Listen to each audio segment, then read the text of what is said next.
hustisya? Handa na ba kayo ipaglaban ng demokrasya? Handa na ba kayo ipaglaban ang bansang Pilipinas? Angeles, Pampanga, Gitnang Luzon, congratulations! Tayo po ay gumawa ng kasaysayan. Sa kauna-unahang pagkakataon, pinakita natin ng Gitnang Luzon, tayo ay maisog! Ang tanong, mga maisog ng Gitnang Luzon, binayaran ba kayo? Ang tanong, mga maisog, pinilit ba kayo? Ang tanong, mga maisog, takot ba kayo? Kung ganon, isigaw natin, sino ang pinakamagaling na presidente ng Pilipinas?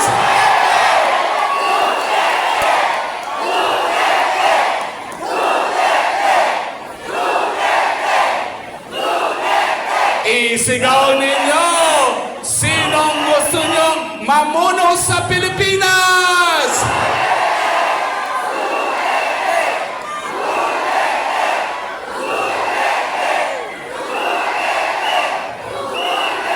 Mga maisog, ako po'y taga Gitnang Luzon.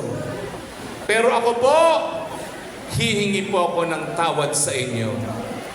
Dahil ako po, umakyat sa entablado ng akala ko na babaguhin at gagawing malinis ang kanyang pangalan. Pero ako po, gaya ninyo, gaya ng 31 Pilipino na budol. Sino pa ba ho ang nabudol? Ang akala ko, yung kanyang pangako na kaisa-isa, dalawa pa lang pangako niya. Yung unang pangako, pagkakaisa, wala pang 2 panahon, linabanan na, tinarget ang VP Sara. Bakit mo ginawa yon? Kung si VP Sara tumakbo ng presidente, hindi ka presidente ngayon. Nasaan ang iyong utang na loob?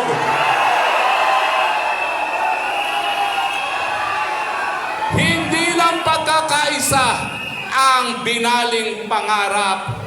Ang tanong ng marami, nasaan ang 20 pesos kilo ng bigas?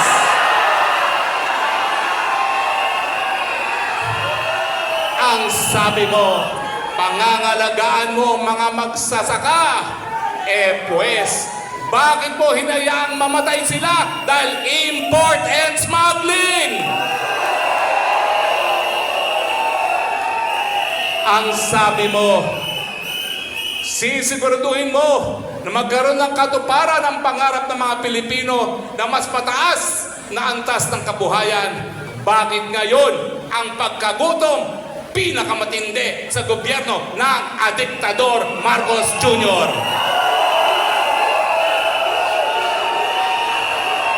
Ang buong akala natin, babaguhin niya ang imahe ng kanyang pamilya dahil ang kanyang ama kinasuklaman, pinalayas sa Pilipinas dahil siya'y diktador ng labag ng karapatang pantao.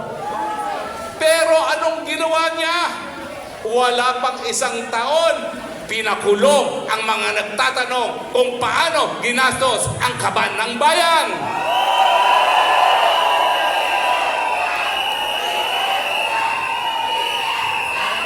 Halos 1 taon pa lamang. Anong ginawa?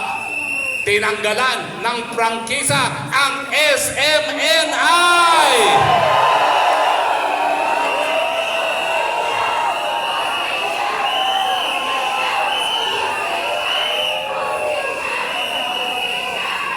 1 taon pa lamang, pinahuli, walang iba kung hindi nagtaguyod sa kanyang kandidatura, pinagkatiwalaan sa kaisa-isang debate na kanyang hinarap, Pastor Quiboloy.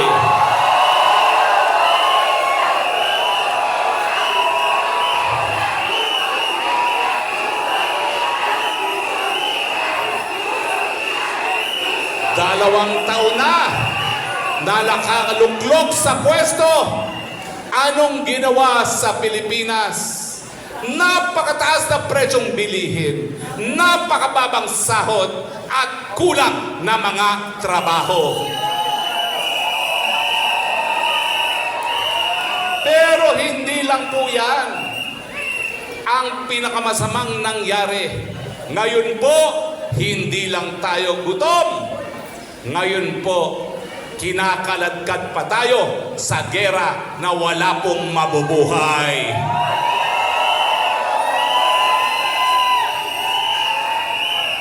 Palibasa, hindi natapos ng pag-aaral sa kolehiyo. Hindi niya alam na ang bansang China never nating naging kaaway. Ngayon, lahat ng Chino, sinasabi nila, Chinese spy daw. Anong resulta? Simula pa lang ng ginawa niyang demonyo mga Chino, ang saging ng mga taga Davao, kalahati na lang ang inaangkat ng China at ngayon, ang pinakamalaki nagsusupply ng saging ay ang bansang Vietnam. Yan ba ay galit dahil siya ay galit sa mga taga Davao?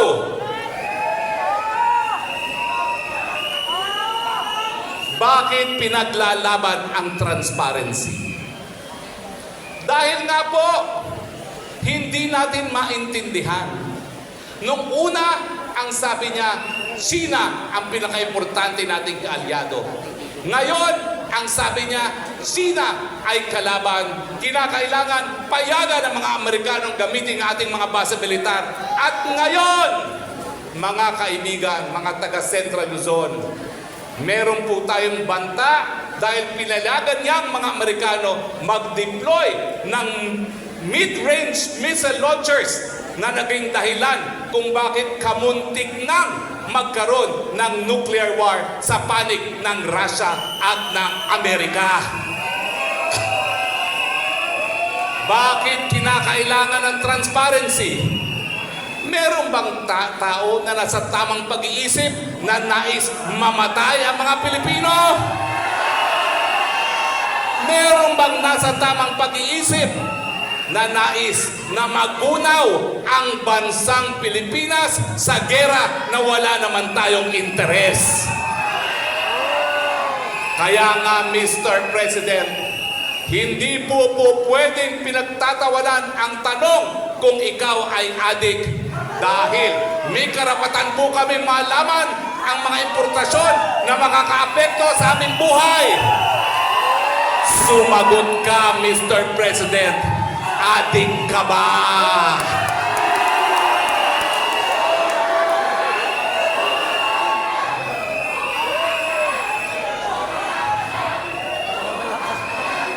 Tinatakot nila tayo dahil tayo daw ay destabilizers.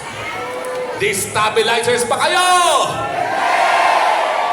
Ang nais namin sa demokrasya, taong bayan ng soberenya, at kapag ikaw ay palpak, mauulit ang nangyari sa iyong ama, aalisin ka sa pwesto.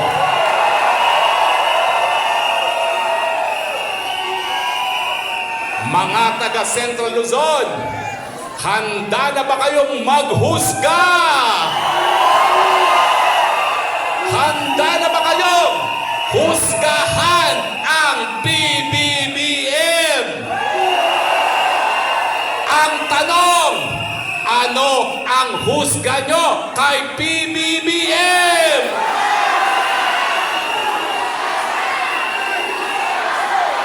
Hindi na kayo naririnig.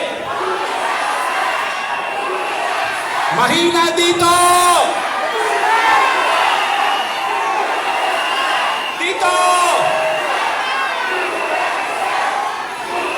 Naririnig mo ba yan, PBBM? Naghusga na ang mga taga-gitnang Luzon. Ang panawagan ay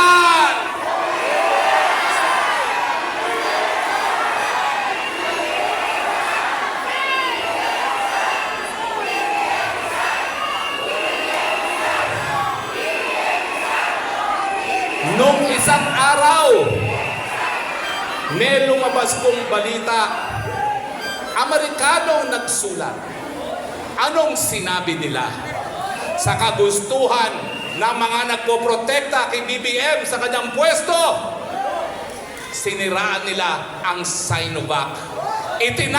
Tinakot nila ang mga Pilipino na hindi raw ligtas ang Sinovac. At sinabihan ang mga Muslim na meron daw baboy ang Sinovac. Dahil lamang gusto nilang magalit ang mga Pilipino sa China, naging dahilan, tinakot nila ang mga Pilipino, naging dahilan na napakaraming namatay samantalang nandun sana ang Sinovac para iligtas ang kanilang mga buhay.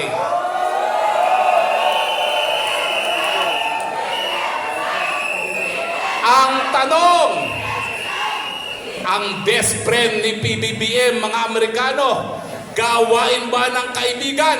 Natatakutin ang mga Pilipino dahilan na sila ay mamatay. Ang tanong, gawain ba ng kaibigan na nais mamatay ang mga Pilipino sa isang gera na wala namang interes ang mga Pilipino? Kaya muli, mga kapwa taga-gitnang Luzon, ano ang husga kay BBM?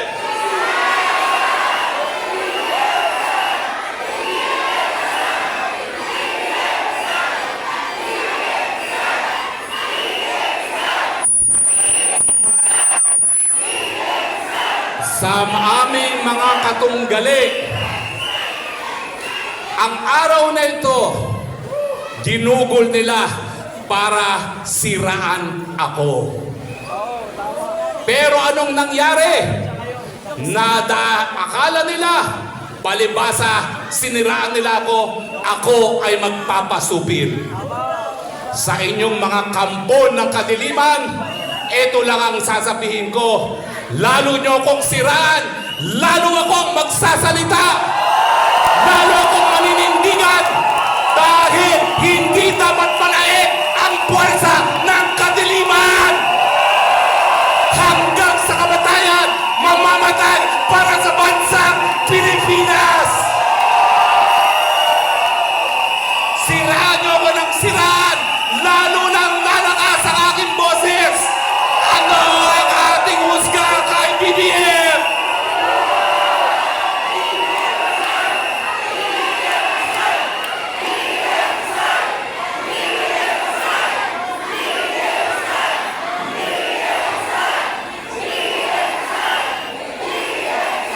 Anong sigaw natin para kay Pastor Kibuloy?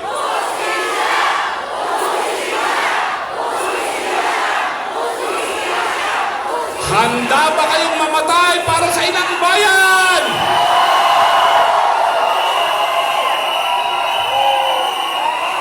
Manunumpa ba kayo at aawit ba kayo ng bagong Pilipinas?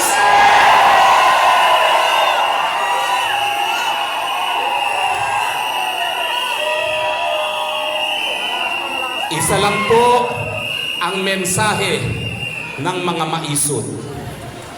Puwersa ng kadiliman, ibinigay nyo na ang lahat ngayong araw na ito para sirain ang isang maisog.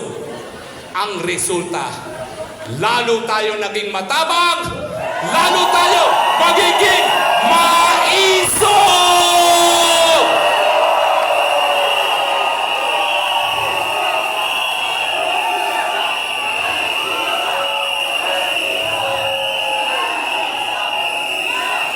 Magpapasalamat lang po ako sa inyong lahat dahil ang presensya nyo ngayon nagpapakita na hindi tayo papayag na mawala muli ang kalayaan at demokrasya sa Pilipinas.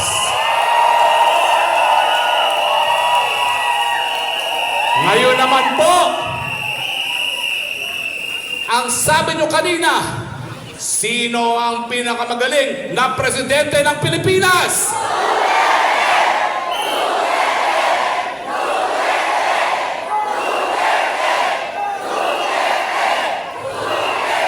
Mga kaibigan, karangalan ko po na ipakita ang mensahe ng ating mahal, Rodrigo Roa Duterte!